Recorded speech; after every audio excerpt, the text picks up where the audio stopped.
On the program tonight, Thai politics being described as in crisis. The 2-decade struggle of Thailand's equal marriage law. And leveraging the value of the elderly workforce. Hello and welcome to This Week with Thai PBS World. The 4 court cases, all involving Thai political figures and a party this week, have been viewed as having the potential to unleash a political crisis. The word crisis has been mentioned many times in international media, so let's take a quick look at what they have been saying about Thailand during the past few days. We start with this one from Reuters. The headline reads, Thai court cases that could unleash political crisis. We also have one from Bloomberg, also using the word crisis. Thaksin and Thai PM, which refers to the current Prime Minister of Thailand, Mr. Srettha Thavisin, caught up in legal cases as crisis deepens. The next one is from Channel News Asia. Thaksin granted bail as Thai court cases raise risk of political crisis. And finally, we have a headline from Al Jazeera. It talks about why 4 court cases could unleash a new crisis in Thai politics. So, 4 court cases all refers to these political figures. So, Mr. Thaksin at criminal court. And at Constitutional Court, we have Mr. Srettha Thavisin, the Move Forward Party, and that image actually refers to the Election Commission. So what's been going on? Let's take a look at the case of Mr. Thaksin. All these happened on Tuesday this week. He has been formally indicted with lèse majesté and violation of the Computer Crime Act. After appearing in court, Mr. Thaksin was granted bail. The bail bond was set at 500,000 baht and he had to surrender his passport. The lèse majesté charge is related to his remarks to South Korean Chosun media in 2015. During the interview, he accused the Privy Council, the military, and Suthep Thaugsuban, leader of the People's Democratic Reform Committee, for the mass protests which led to the coup that ousted Yingluck Shinawat's administration. Thaksin's remarks are deemed to be an insult to the late king. Also in the spotlight this week is the case of Prime Minister Srettha Thavisin in Constitutional Court. He is being accused of violating the constitution by giving the PM office minister's position to an ex-convict, Pichit Chunban. July 10th has been set by the Charter Court as the date for the first hearing. Still at Constitutional Court, the Move Forward Party is facing a dissolution case. This week, the court convened and set the date for the first deliberation for July 3rd. And remember that this month, Thailand is running votes to select new members of the Senate. Earlier, there were 2 legal challenges which claimed that the election laws calling for senatorial candidates to vote among themselves are unconstitutional. On Tuesday, the court unanimously dismissed those 2 petitions. To help us further make sense of these developments, we have Professor Pit Pongsawat, the head of Department of Government, Faculty of Political Science, Chulalongkorn University, on the show. What's going on now in Thailand? Well, for people who are concerned about politics, very active in politics, I think we really think that it's in crisis. But crisis not in terms of people killing each other, right? But crisis in terms of we don't see actually the directions of politics, in a sense that, well, there's still kind of so many bombs or so many landmines in the way to in the path that leading to a better democracies or a clearer future of Thailand toward democracies, right? Let's say we still stuck with the issue of the consensus on the 112, right? It seemed like every side facing 112. Some of the people who actually supported the institution got charged on 112. The controversial person like Thaksin, who seems to really support the monarchy, also got the 112, right? The youth leaders who uh, being very big part in the democratic uprisings phase of 112, right? So people outside Thailand, right, who is in the diaspora also face 112. That is the first issue. The stability of the government, right? Because we still not so clear the leadership of Setha, right? Because he's facing the charge on whether he's going to be able to stay in his position, right? The third one is the life of the opposition party who actually got the most vote for the past general election. Okay, facing the threat to be dissolved by the constitutional court ruling. Thailand is an example of the issue that facing the world in general, which is the difficulty in defining in a simple way of what is a democratic regime and what is an authoritarian regime, right? We are dealing with the transition and the remnant of transition or the obstacle to transition to democracy. Okay, this is kind of a big thing that's facing Thailand. Okay, and we are not just one the strange case in the world. Okay. So in your opinion, we're not doing too bad if we were to compare ourselves to other countries in the world? Not really. We are part of so many cases that if we want to look at it in a bright way, it's a big challenge. Okay, we cannot being very sure that democracy is the end of the story ever after, right? We need to make sure that democracy is always a project in the making, and well-being of the people is also a project in the making. The so-called political crisis or uncertainty is also being reflected in investors' confidence, as shown in the SET index this week. The index has plunged more than 1.2% in the past 5 days. However, the former chairman of the Joint Foreign Chamber of Commerce has his opinion. He says all this volatility is normal. Frank Hanchi has more. The SET index has been volatile this week as political tension rises in Thailand, while former Prime Minister Thaksin Shinawatra and the main opposition party Move Forward are facing legal challenges in court. The stocks have plummeted to an almost 4-year low, with reports suggesting that foreign investors withdrew nearly 4 billion baht from the market. An experienced investor has, however, told Thai PBS World that the volatility triggered by political factors is not unusual. I think the fundamental of Thai stock market are still very stable. Of course, with the stock market, there's always up and down, right? And then with our economic growth, since the first half of the year, the number did not really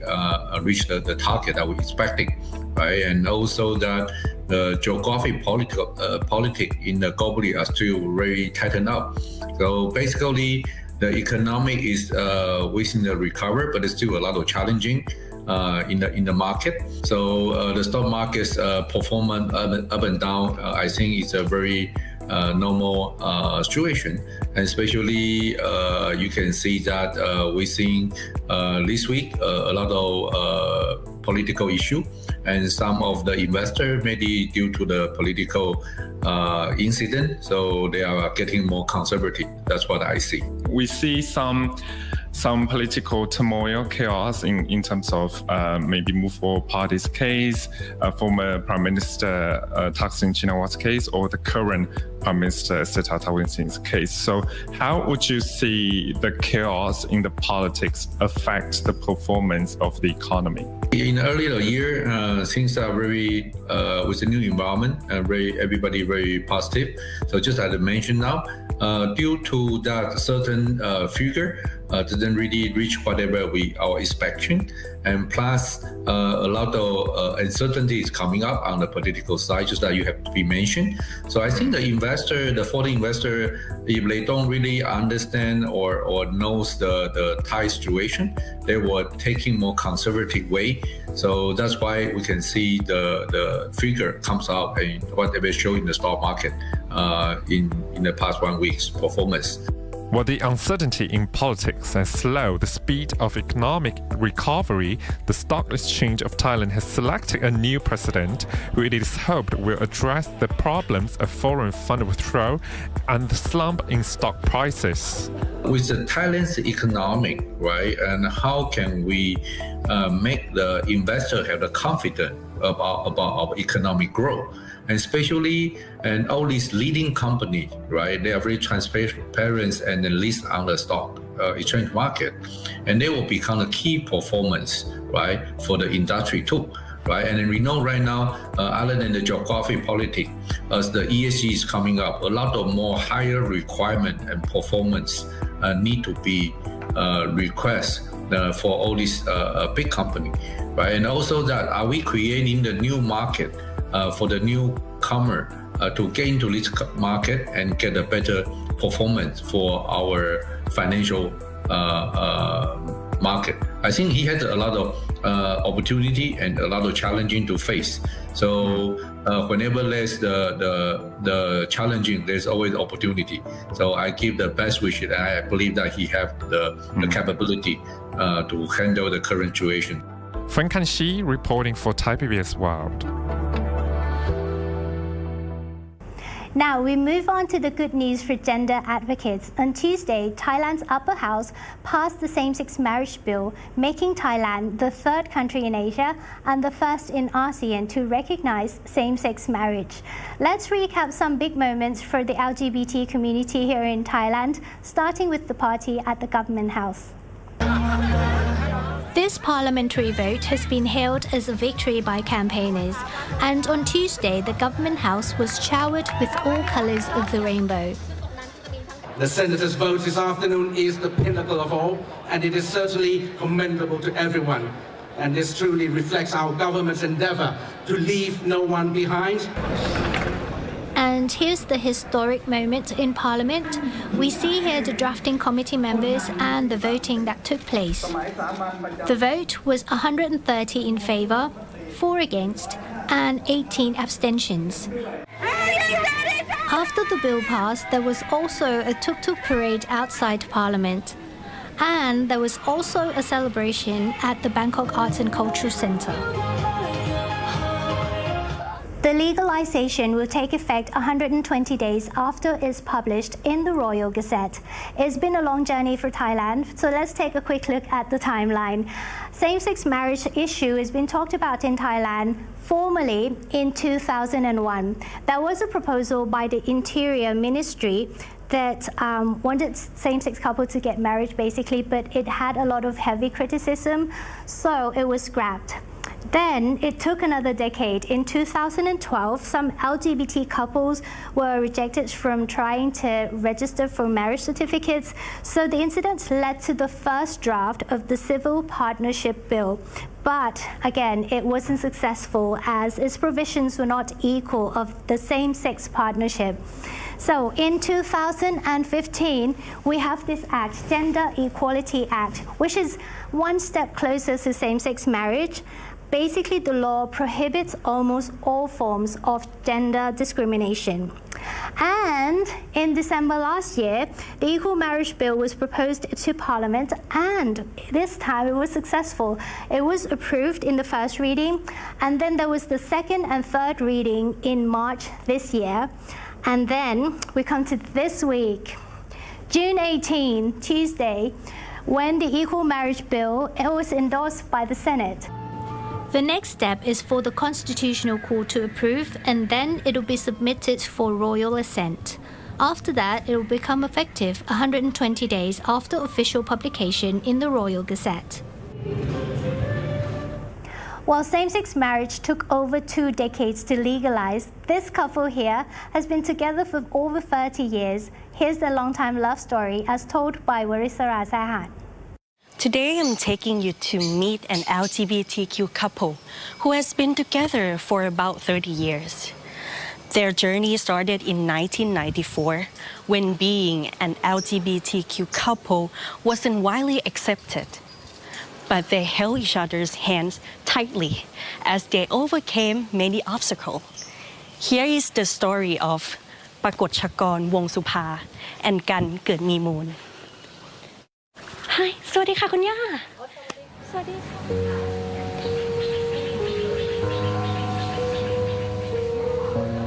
แล้วแบบปกติตั้งแต่แบบคบกันเนี้ยคือรู้ของโปรดของกันและกันไหมคะคุณหมูชอบทานข้าวเป็นคนที่ชอบทานข้าวเป็นชีวิตจิตใจคือตื่นเช้าเหมือนคนไทยทั่วไปเลยต้องทานข้าวเป็นหลักแล้วก็กับข้าวอะไรก็ได้แล้วชอบทานขนมหวานด้วยวัยนะเวลามันเปลี่ยนไปเรื่อยๆถ้าถามตอนเป็นหนุ่มๆก็ชอบอะไรชอบเบียร์ Grandma and Grandpa are what people usually call them instead of their own names. They started dating in their 40s after they were introduced through a friend of a friend. คือเราสองคนมีเพื่อนเป็นคนกลุ่มเดียวกันเป็นเพื่อนคนเดียวกันไม่เคยเจอกันทั้งที่สวนก็ไปสวนกันมานะจะว่ากันไปเห็นย่าก็เดินผ่านมาแล้วก็มองดูแบบคือสะดุดตาเราอะแล้วบอกว่าผู้หญิงคนนี้แต่งตัวสะอาดดีโหแล้วใส่เสื้อสีขาวมันยังจำได้เนาะสะอาดสะอาดดี During their 3 decades together, they have had to face many criticisms and prejudice from others in society. ก็ถูกมองเลยว่าวิปริตผิดเพศอีกสิ่งหนึ่งก็คือมันในสังคมอย่างผู้หญิงเนี่ยก็อาจจะมีบ้างนะดูถูกนะคะคนรอบข้างคือเขาไม่เข้าใจ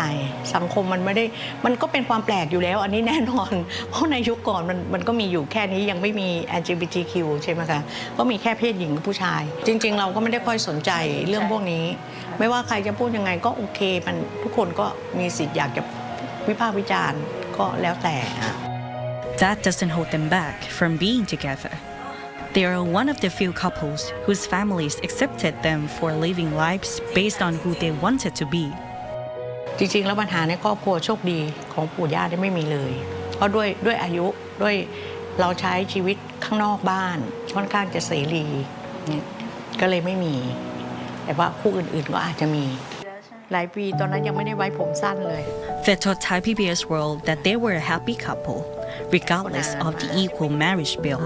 That was until they attended some LGBTQ events and realized that having the right to sign consent for medical treatment for each other is important. สิทธิที่ควรจะมีคือสิทธิที่คู่รักของเราคู่ชีวิตของเราเนี่ยไม่สามารถช่วยตัวเองได้แล้วในขณะที่ป่วยรักษาตัวอยู่หรือใครคนใดคนหนึ่งก็ดีการตัดสินใจที่จะตัดสินใจแทนไม่สามารถทำได้ก็ค่อนข้างจะเป็นอุปสรรคเป็นปัญหาอันนี้คือสิ่งที่มันจะเกิดประโยชน์กับเราด้วยวัยนี้ Pakotchakon also thinks that the new law is essential to the younger generation. แต่สำหรับคนอื่นๆเช่นเจนรุ่นลูกรุ่นหลานเราที่เขากำลังอยู่ในวัยสร้างเนื้อสร้างตัวเนี่ยอันนี้มันเกิดประโยชน์มากเพราะว่าปัจจุบันเราต้องเห็นนะคะว่ามันหลากหลายมากจริงๆนอกจาก LGBTQ+ แล้วมีทรานมีนู่นมีนี่แล้วก็บางคนณวันนี้บางคนก็มีลูกแล้วด้วยมีลูกโดยวิธีการทางวิทยาศาสตร์อะไรต่างๆซึ่งไม่สามารถรับรองบุตรได้นะคะนิยามการแต่งงานนะคะการจัดการเรื่องทรัพย์สินต่อให้ทำเรื่องพินัยกรรมไว้มันก็ไม่สามารถครอบคลุมหรอกแต่ถ้าสิทธิสมรสเท่าเทียมมันเกิดขึ้นกับทุกเพศแล้วคุณย่าต้องบอกว่าทุกเพศดีกว่านะคะตามนิยามทั่วๆไปมันก็จะเป็นประโยชน์กับเขาเยอะมากขึ้น During the interview, they were asked whether they will officially marry when the law comes into force. เราควรต้องไปจดใช่ไหม เราก็ควรต้องไปจดนะแต่เรื่องของทะเบียนสมรสอันนั้นน่ะจริงๆแล้วมันมีผลกระจายไหมสำหรับวัยปู่ย่าไม่มีนะคะแต่สำหรับคนอื่นๆหรือหลายๆคู่ที่เป็นรุ่นลูกรุ่นหลานเราน่ะมันก็ควรต้องมีนะคะแล้วก็นอกจากทะเบียนสมรสแล้วความมั่นคงทางจิตใจมันสำคัญกว่าจริงๆมองว่า มันไม่เกี่ยวกับเพศที่3หรือ LGBTQ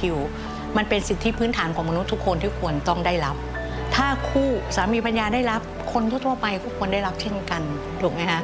ใช่ค่ะนี่แหละเป็นสิ่งที่คุณย่าพอเข้าไปร่วมกิจกรรมแล้วทำให้รู้สึกภาคภูมิใจที่เราเป็นส่วนหนึ่งในการที่เป็นภาพที่มองเห็นว่ามันสามารถมีความมั่นคงได้นะในชีวิตไม่จำเป็นที่จะต้องเป็นเพศชายเพศหญิงเหมือนนิยามเอาไว้เท่านั้นนะความรักเนี่ยความรักมันไม่มีเพศอยู่แล้ว Thai PBS World was informed that they plan to be one of the first 5 same-sex couples to register for official marriage certificates in Thailand. The new law will allow same-sex couples who are 18 or over to marry. They will have the right to adopt a child together, the right to manage the property of spouses, and to sign consent for medical treatment for each other. The Equal Marriage Bill will become law in 120 days after its publication in the Royal Gazette. Then Thailand will be the first country in ASEAN and the third in Asia to legalize same-sex marriage. Warisala Sehan reporting for Thai PBS World. And now let's go to our weekly news roundup. The Public Warehouse Organization held an auction of 10-year-old rice from the controversial pledging scheme. The aid in trading won the bidding for 15,000 tons of old rice. 6 local companies took part in the auction, saying that the almost decade-old rice is still marketable. With the price at 14 to 15 baht per kilogram, they still could generate approximately 200 million baht in net revenue. The rice pledging scheme originated during the administration of former Prime Minister Yingluck Shinawatra. If a deal is concluded, it will mark the end of the controversial scheme. Prime Minister Sethar Thavisin has presented the 3.75 trillion baht budget bill for the 2025 fiscal year to the House of Representatives, claiming that it will boost Thailand's economic growth by 2.5 to 3.5% next year. The main opposition moved forward criticized the bill for lacking strategy, adding that the government's new policies are just new wine in old bottles. Foreign Minister Marit Sargnyangpom attended the BRICS Ministerial Council meeting in Russia to investigate an opportunity to join this economic bloc. While Thailand has shown its intention to join, it is unlikely to be considered soon, as at least 30 countries are on the waiting list. The government has also applied for OECD membership, hoping that the membership could increase opportunities to attract more foreign direct investment and improve the country's trade standards and governance. Thai tourists now prefer to travel to Vietnam and the Philippines rather than South Korea, as the authorities there have been refusing entry to Thai nationals at the border. Alarming data shows that the number of Thai people traveling to South Korea decreased by 21% between January and April this year on a year-on-year basis. Just like many countries around the world, Thailand is also facing the issue of an aging population. Many companies are adjusting their hiring strategy by tapping into the potential and experiences of elderly workers. In this report, At Bunyatat visits a job fair for people who are over 60.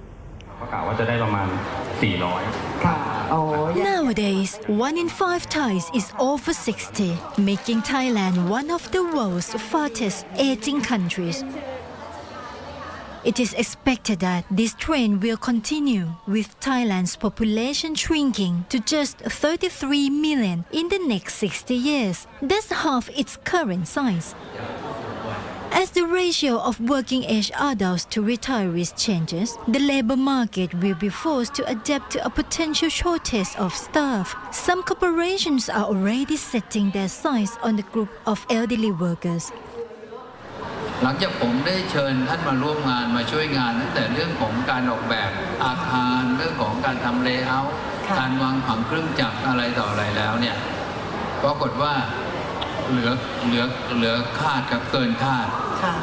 เขาทำได้ดีแล้วเอาประสบการณ์ที่สั่งสมในตัวเขาเนี่ยมาป้องกันสิ่งที่มันจะผิดพลาด At Olala Market, an event designed for senior citizens, a few corporations showcased their recruitment efforts for retirees. Representatives from various industries, leaders in recruiting older workers, discussed their strategies for leveraging the value of this experienced workforce. เอาแบบงานที่ผู้สูงวัยทำได้ก่อนสิ่งแรกก็คือบัญชีนะครับบัญชีถ้าเราจะทำบัญชีชุดเดียวนะครับคนที่จบปริญญาตรีทางด้านบัญชีมาเนี่ยบางครั้งก็อาจจะไม่สามารถที่จะบันทึกบัญชีได้ถูกต้องนะครับอันนี้ไม่ใช่ไม่มีประสบการณ์แต่บางทีเนี่ยแยกประเภทอะไรต่างๆไม่ถูกต้องแล้วก็ไม่สามารถที่จะปิดบัญชีได้ด้วยตัวเองนะครับถ้าเราสามารถเชิญผู้สูงวัยที่มีประสบการณ์ทางด้านนี้เข้ามานะครับมาช่วยชี้แนะมาช่วยวางแผนให้กับน้องๆก็จะโตเร็วนะครับโตเร็วมาก Suradet emphasized the value of his company's senior staff. He sees their knowledge and experience as a precious asset that can complement younger workers. By working together, these experienced professionals can provide practical wisdom that universities can't. แล้วก็พอเป็นร้านที่เราโฟกัสเกี่ยวกับผู้สูงวัยเนี่ยเราก็ดึงเสน่ห์ของผู้สูงวัยนะครับคือจริงๆเนี่ยในธุรกิจการบริการเนี่ยก็จะเห็นได้ชัดว่า At 330 branches across the country, Cafe Amazon for Chance, a social enterprise coffee shop, employs around 300 senior baristas who contribute their strongest qualities, including exceptional interpersonal skills, patience, and a dedicated service mindset. กลุ่มนี้เขามีความที่หนึ่งคือเจเนอเรชันที่มีความอดทนมากนะครับแล้วก็เดือนที่2ก็คือว่าเขาเป็นเจเนอเรชันที่อยากจะส่งอยากจะพูดคุยกับลูกค้าซึ่งเป็นเสน่ห์ของเจเนอเรชันของเขาเลยนะครับก็คือว่าเขาอยากจะคุยกับลูกค้า engage กับลูกค้าถามลูกค้าว่าวันนี้สบายดีไหมวันนี้ลูกมีความรู้สึกยังไงอะไรอย่างเงี้ยครับซึ่งเป็นจุดที่ทำให้ลูกค้าของเราเนี่ยมีความที่เหมือนกับเขาอยู่ในบ้านซึ่งบางทีเขาอาจจะเป็นอยู่ใน